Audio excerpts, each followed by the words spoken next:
Hi everyone, आज इस video में हम पढ़ेंगे chapter cell cycle and cell division. Cell cycle and cell division में हम क्या पढ़ते हैं?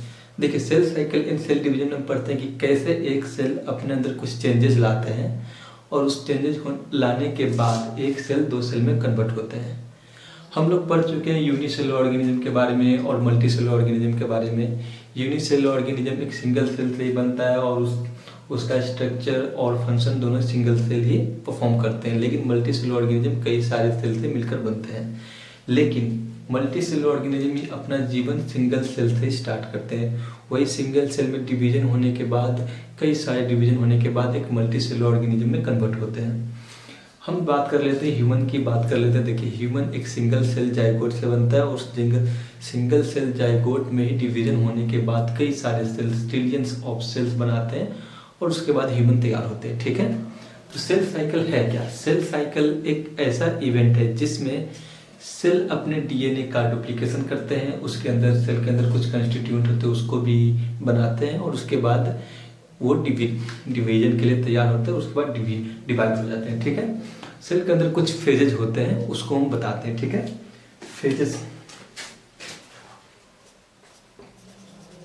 Phases of cell cycle. देखिए, सेल साइकिल में कुछ फेजेज होते हैं, उसी फेज के हिसाब से सेल कैसे डिवाइड होते हैं वो हम बताने जा रहे हैं। ठीक है, पहला फेज होता है इंटरफेज,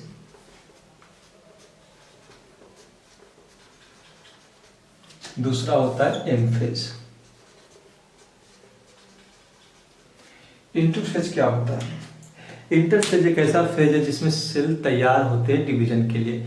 इसमें सेल का डिवीजन नहीं होता, याद रखना। इंटरफेज में सेल का डिवीजन नहीं होता है, एम फेज में सेल का डिवीजन होता है। इसीलिए इंटरफेज को हम बोलते हैं रेस्टिंग फेज।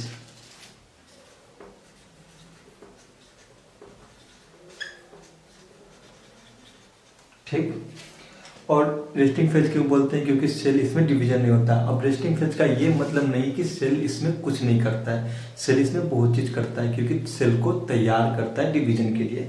हम बात कर लेते हैं कि जैसे कि देखिए, हम किसी चीज़ का एग्ज़ाम देते हैं, ट्वेल्थ का एग्ज़ाम देते हैं तो ट्वेल्थ का एग्ज़ाम में हम पूरे साल भर तैयारी करते हैं, लेकिन एग्ज़ाम तो 3 घंटे का ही होता है, 3 घंटा 15 मिनट का वैसे होता है। तो तैयारी मतलब 1 घंटे, पूरे 1 साल कर देते हैं। इसका मतलब से कुछ तो करते हैं ना, बहुत मेहनत करना पड़ता है। उसी तरह से इसमें बहुत काम करता है, लेकिन पता नहीं इसको रेस्टिंग फेज बोला जाता है क्योंकि इसमें डिवीजन नहीं होता है। ठीक है, तो इसमें क्या क्या होते हैं? इसमें हम कुछ फेज में बांटे हुए हैं इंटरफेज को। फर्स्ट होता है G1 फेज, दूसरा होता है S फेज और तीसरा होता है G2 फेज। ठीक, तो इंटरफेज को भी 3 फेज में बांट दिया। अब बात कर लेते हैं एम फेज को। इस सबको पढ़ेंगे, G1, S और G2 फेज में क्या क्या होता है, तैयार होने में सेल क्या क्या चीज करते हैं, ये सब पढ़ेंगे। ठीक है, थोड़ा आगे जाकर एम फेज को बात करते हैं। एम फेज में सेल का डिवीजन होता है एक, तो इसमें लिख देते हैं डिवीजन ऑफ सेल। सेल का डिवीजन इसी में होता है। सेल का डिवीजन होता है तो सबसे पहले सेल के अंदर न्यूक्लियस का डिवीजन होता है, उसके बाद सेल साइटोप्लाज्म का डिवीजन होता है। सेल का साइटोप्लाज्म, जैसे देखो, जैसे कि सेल हुआ, सेल के अंदर न्यूक्लियस होता है, तो पहले सेल का अंदर का न्यूक्लियस का डिवीजन होगा।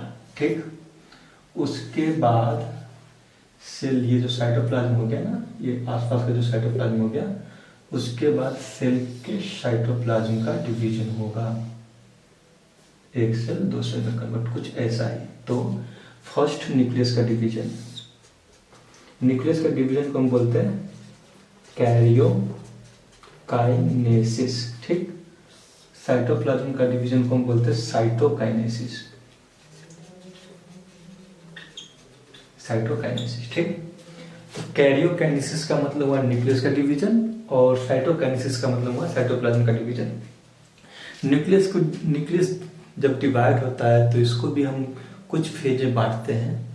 उस मतलब एक एक फेज में किस तरह न्यूक्लियस का डिवीजन होता है, कैसे न्यूक्लियर एनवलप का ब्रेक डाउन क्या क्या सब होता है, वो सब पढ़ेंगे आगे वीडियो में, पढ़ेंगे कि कैसे कैसे होता है डिटेल में। तो इसमें भी हम कुछ फेज में बांटते हैं।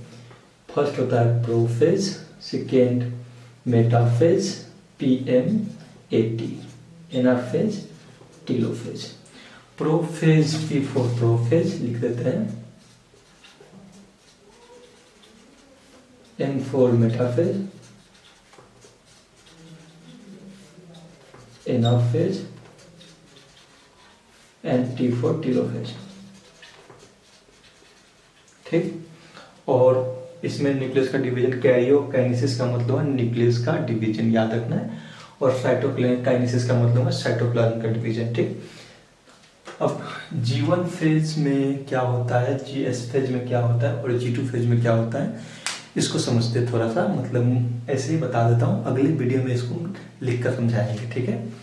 G1 फेज में सेल का मेटाबॉलिकली काफ़ी एक्टिव रहता है, मेटाबॉलिकली काफ़ी एक्टिव रहता है सेल, और सेल ग्रोथ भी इसमें कंटिन्यूस सेल का ग्रोथ भी होने लगता है, जो डिवीजन एक तरीका से डिवीजन का इंडिकेटर होता है। उसके बाद एस फेज की बात कर लेते हैं। एस फेज में डीएनए का रेप्लिकेशन होता है।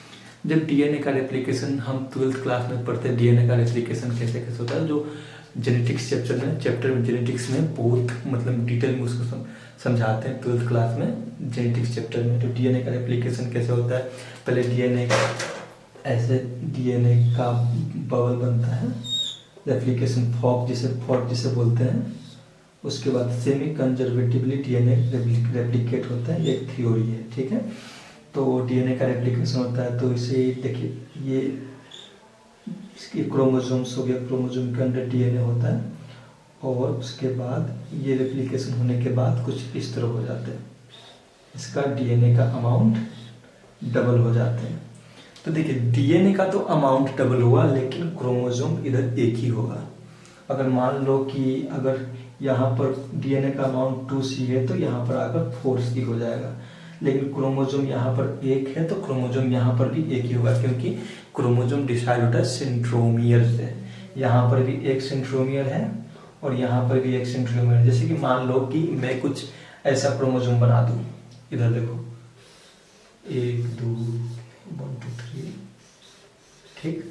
तो यहाँ पर कितना क्रोमोसोम बोलोगे, एक ही बोलोगे, क्योंकि यहाँ पर सेंट्रोमियर एक ही है।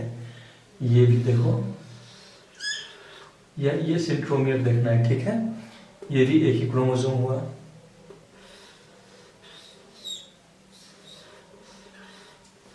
ये कितना क्रोमोसोम हुआ, ये भी एक ही क्रोमोसोम हुआ, क्योंकि सेंट्रोमियर से पकड़ना है। डीएनए का अमाउंट भले डबल हो जाए, तो इस फेज में डीएनए का अमाउंट डबल होता है, लेकिन क्रोमोसोम उतना ही रहता है। ठीक है। अब इस फेज में तो ये हो गया, डीएनए का रेप्लिकेशन हुआ, और उसके बाद कुछ एनिमल सेल्स में सेंट्रियोल का भी डुप्लीकेशन होता है। अब G2 फेज की बात कर लेते हैं। G2 फेज में क्या होता है, G2 फेज में देखिए क्या होता है। G2 फेज में सेल सबसे पहले प्रोटीन कुछ बनाते हैं, जो आगे आगे डिवीजन में कुछ काम आते हैं। उसके बाद ये एम फेज के लिए तैयार कराते हैं। ठीक है। तो G2 फेज में ये होता है। तो आज हम क्या पढ़े कि सेल साइकिल क्या होता है, इसको हम समझे कि cell cycle is the event by which cell duplicates its genome, जो अपने जीनोम को डुप्लीकेट करता है, जो जेनेटिक मटेरियल को, और उसके बाद अपने सेल कुछ कंस्टिट्यूएंट को भी मतलब बनाते हैं, और उसके बाद equally divide into 2 daughter cell. ठीक है।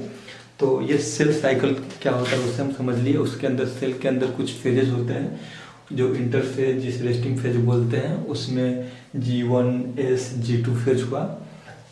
तो इसको भी पढ़े थोड़ा सा, अगले वीडियो में डिटेल में समझेंगे। और एम फेज में डिवीजन, मतलब एक्चुअल डिवीजन एम फेज में होता है, क्योंकि इंटरफेज में तो होता नहीं है। और उसके बाद एम फेज में भी 2 फेज में एम फेज को बांटा, कैरियोकाइनेसिस और साइटोकाइनेसिस। और कैरियोकाइनेसिस को भी 4 फेज में बांटा गया है, प्रोफेज, मेटाफेज, एनाफेज, टीलोफेज। ठीक। और ये प्रोफेज क्या होता है, मेटाफेज क्या होता है, एनाफेज क्या होता है, टीलोफेज क्या होता है, सब न्यूक्लियस के अंदर होता है, क्योंकि ये कैरियोकाइनेसिस का ही फेजेज है। और उसके बाद साइटोकाइनेसिस में क्या होता है, साइटोप्लाज्म का डिवीजन होता है।